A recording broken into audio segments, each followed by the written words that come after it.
I agree with the statement. I don't agree with the placement. I was about to say that too. Yeah, so a debit card. Yeah, you do not have a no credit credit card. I overdrafted a lot. Oh dear goodness. Yeah, like, I feel like that cash could be used to grow something else. and that's where we a little different. Right?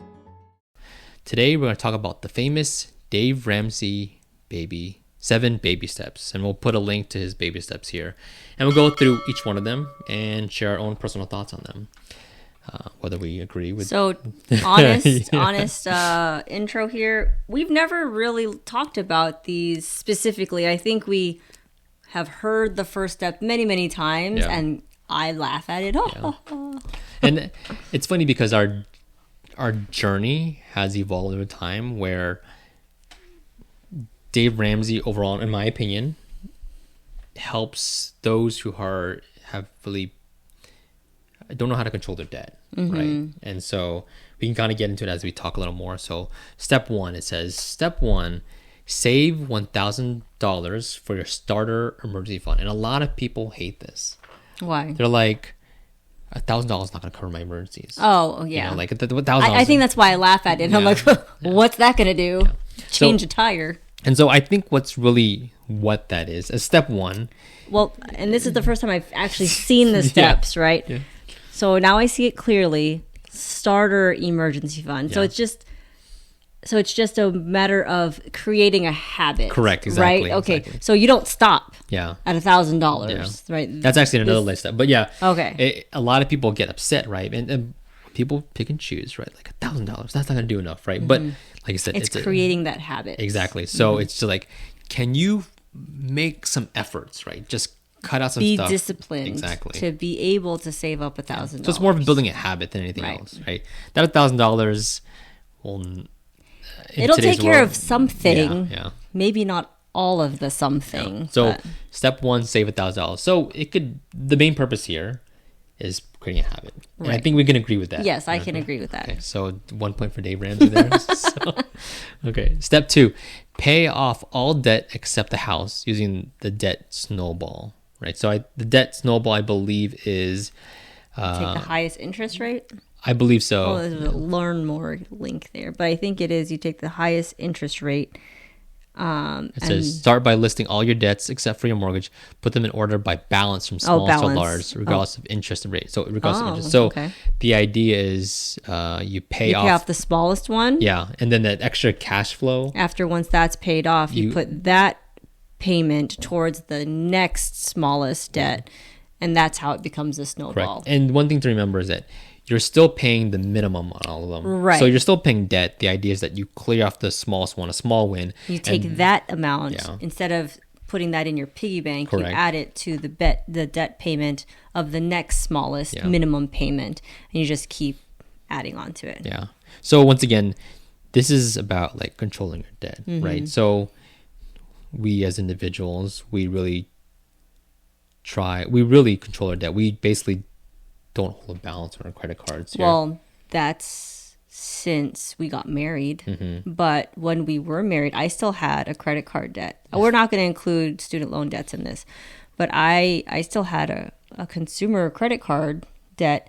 You didn't have even a credit card. I don't think you still don't have a personal credit card. Yeah. So, I mean, before we got married and after I graduated college, I had a debit card and I was terrible. A debit card. Yeah, you did not have a credit card. I overdrafted a lot. Oh dear goodness. Yeah, like confessing to you everything. It's because he doesn't like looking at it. Yeah, I'm getting charged for overdraft fees, moving my money from my savings. But I mean, back then, this just shows like evolving over time. Right. I didn't really know how to do finances back then. So paying off all debt, I think before we were getting married, I was slowly trying to pay off the credit card debt that I had accumulated by moving out of I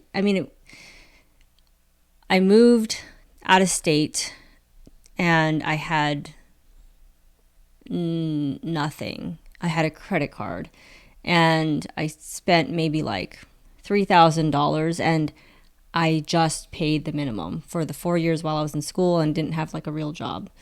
So yeah, that accumulated to, I think, by the time we were married, like interest and stuff, maybe it was like $6,000-$7,000. I don't know.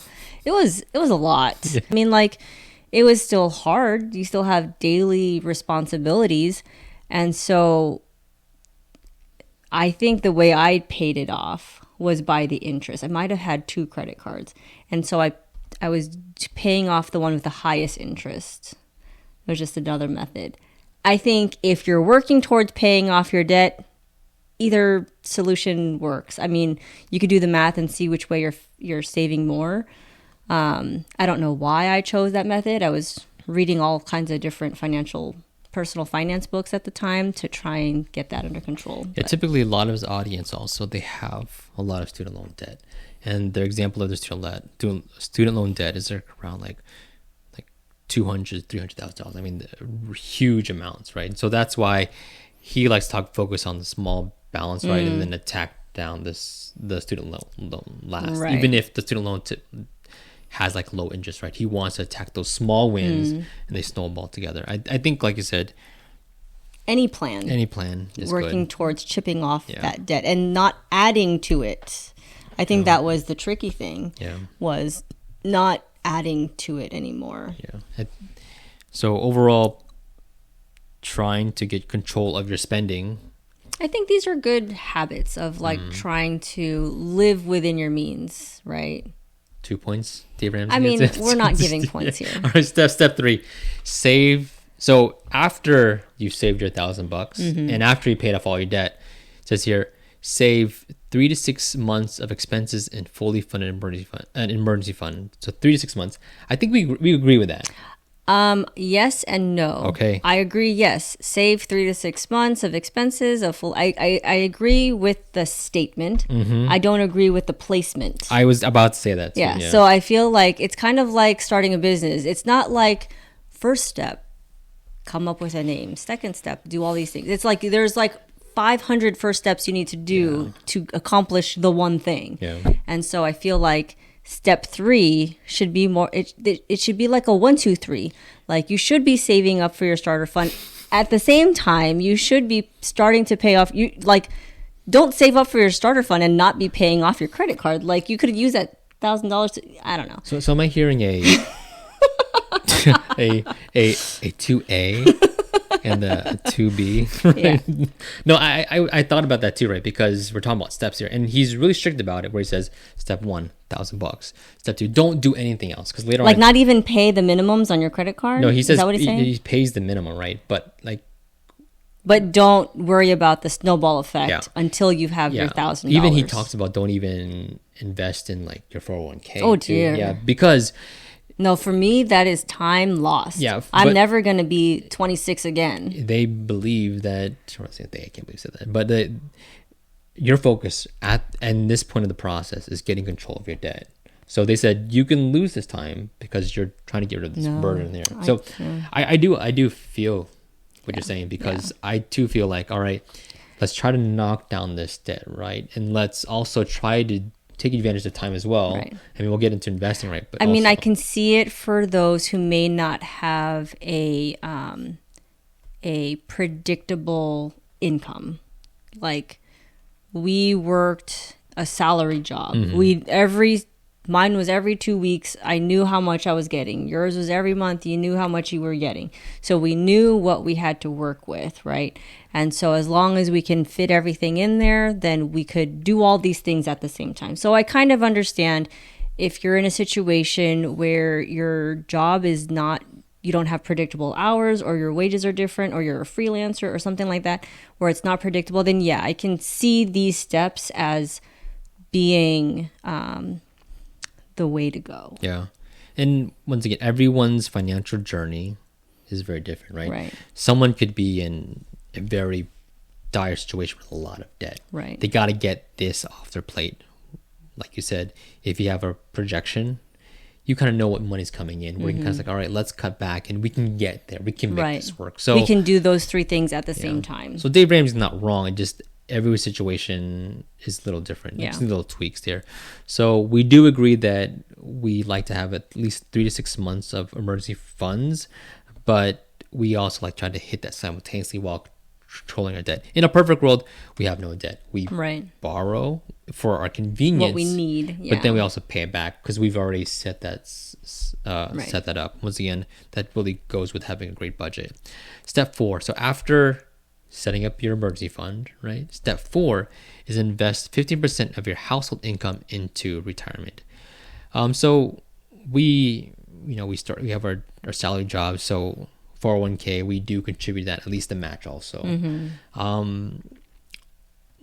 This one is very, I think it's personal. yeah, because it's very generalized too, because not everyone, especially we have real estate, and that's more of a retirement. And for the that's future. shifted, Yeah. right? That shifted our strategy. So before we had the real estate, I think this was our strategy. We pretty much got the most that we could out of our works retirement plans. And then on top of that, we would also invest a little bit in the stock market with our financial advisor for the purposes of our retirement, right? And so we did, I think, probably do the 15%. Maybe we only did 10. Yeah, I think that was our goal. I think we did 10. Yeah. But because But with the match, it was actually more than 10. Yeah. I think like cash out of our salaries probably was 10%, but because of the matches, it went up. we've ultimately diversified here. Yes. So going back to who is this steps for? It's for those who want to do like their own personal finance, right? What is the basic plan that was sure to work for us? Right. We've taken some risk and diversified, and we are very comfortable with what we're set up in place, right? Especially when it comes to real estate, we like to use leverage.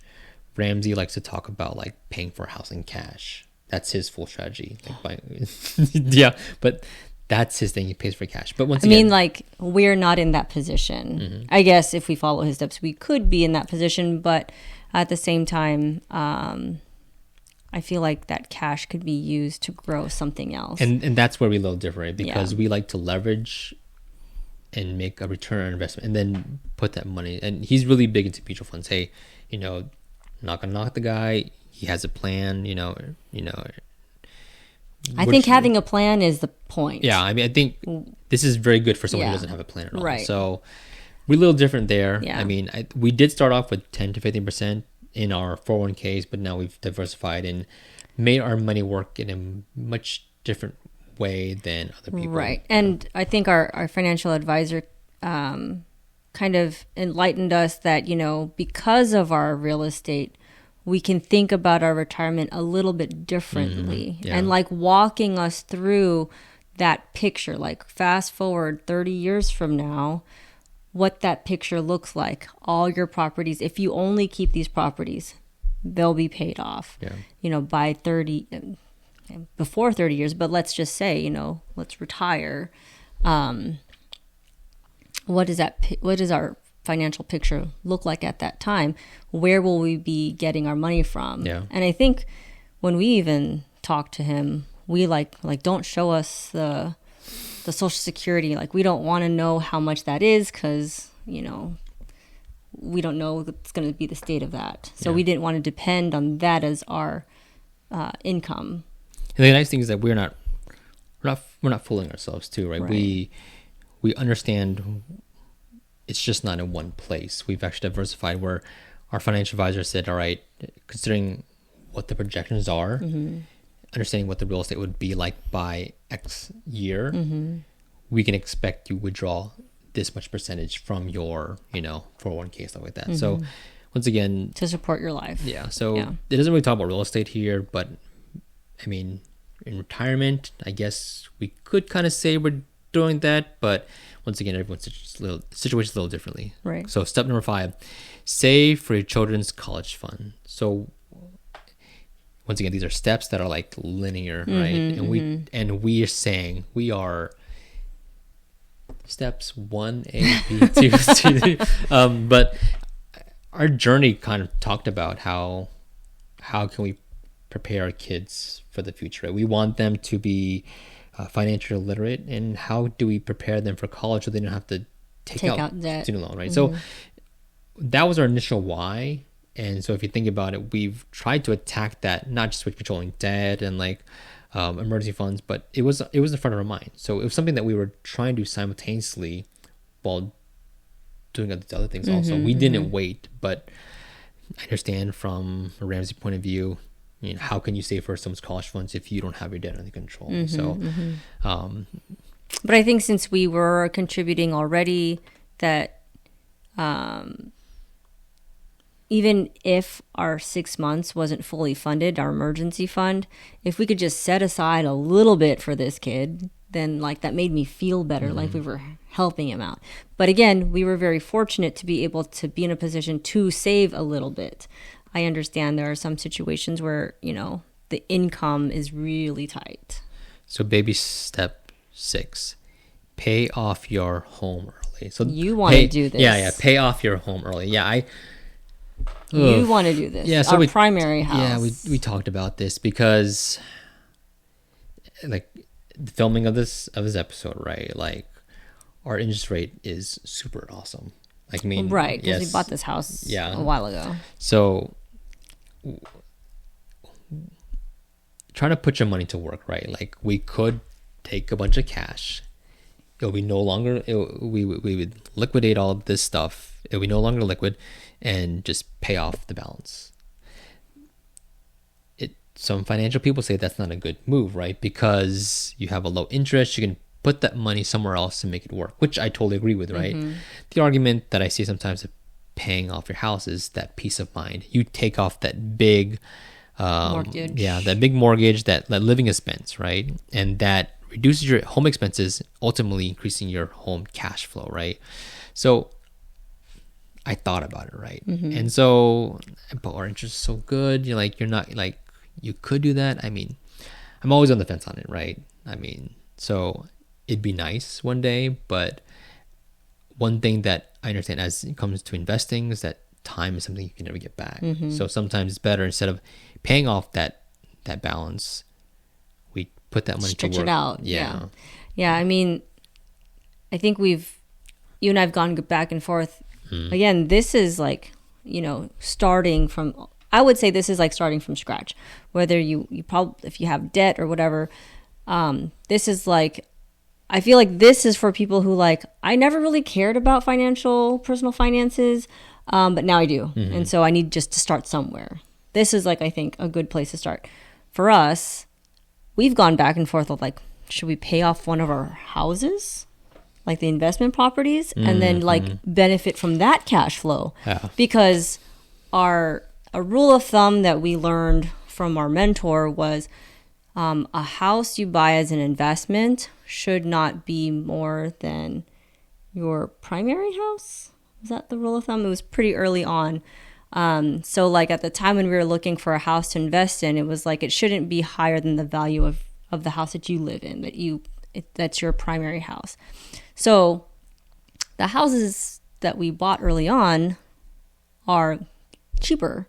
So it would be easier to pay one of those off and just collect the rent as income. Yeah, so we talk about this. I mean, we're kind of going off the track of baby steps, but this is our own personal journey, right? We could pay off those investment properties, no more mortgage, the cash flow would just skyrocket, right? Or we could take that money and buy more investment properties, and that's something that you're very interested in doing. Yeah, again, it's right? kind of like just a new project. Yeah, I mean, and once again, like time is something that you can't get back, right? And I mean, looking back, like just 5 years ago, those investment properties are now like doubled in.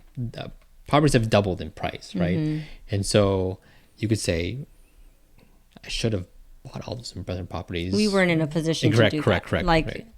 We have to be honest and with ourselves on what could we accomplish at the time, you know. So that's where not the argument, but like, do we pay off the houses, get that immediate cash flow, or do we invest, or do we pay off this house? Yeah, I mean, that's the fun thing about building wealth, right? Especially when you're baby step number 6, right? you're getting more options, and good options, right? Yeah. I mean, it's a big accomplishment to say, hey, I have no more debt, right? And now I already have fully funded emergency fund. But now to say, hey, should I pay off my house or should I invest more? I mean, that's a great feeling, right? So, do I agree? I like the idea. But how do I want to invest, right? That's more. I'm on the fence. Yeah, so it's not a bad thing. I think it's great for security. Yeah. Like you said, you know you have a roof over your head. The bank can't take it away from you for any given reason, because it's yours, right? You don't have a lien. I'm always going back and forth. I mean, ask me a year from now, we'll see what happens. Then ask me in 5 years. I mean, if anything, like once again, we've worked really hard that we've now been fortunate to have these options, right? So, and last step 7, build wealth and give. So once again, his steps are linear, which is fine, right? But I feel like all these steps we've actually done in a more of not at a linear point, but all simultaneously, right? Because what we're trying to do a is little bit of all the 7 steps at the same time. Yeah. And so they're not really first steps for us. How do we say this? These are 7 actionable items. Yeah. So, but yeah, because we do 7 believe, habits, maybe. Yeah, habits, right? We do believe that we are building habits for financial security, right? And here it says give, and So build wealth and give, the last step, right? There's a book, I think it's called Millionaire Next Door, and it talks about, regular people, like they say next door, right? So who would have thought that your neighbor is a millionaire, right? Because of how they live, like what you see in the driveway, on the front door, these people walking in and out. The book is about how these regular people are millionaires and how they got there. And a common thread that I took from the book was that a lot of these millionaires were very generous, even before they were millionaires. And so I feel like when you are in that giving spirit, not like you don't need to be a donor with your name on the wall on a plaque or chiseled on a bench somewhere, but when you are in that spirit of giving, I feel like something happens where you just kind of get some of it back and more. I don't know what it's called. There's lots of books on how that it happens. There's no real reason, there's no formula of like, if you give X, you're going to get X plus this back. It's just this thing that naturally happens. Yeah. And so to wait till step 7, I don't know if I could do that. Yeah. And so again, it's like, these are 7 financial habits. Yeah. So I think a lot of time, that's kind of what our community is about, right? We kind of share what we are doing, right? Because we want our community to grow, right? We don't want them to wait until like, all right, time is very important. So the sooner that we can share stuff with people, the sooner that they can take action and start building wealth now versus like saying, all right, I got to get past these different things. And even that's here and there. So going back to audience, are you a Dave Ramsey fan, right? If so, what step are you on? Are you even past step 1? Right. Are you like us and you kind of do all of them? Yeah. You're trying to do all of them all at the same time. Yeah. So let us know in the comments below. And once again, we're Jacqueline Jonathan, and thank you for your time. Have a good one.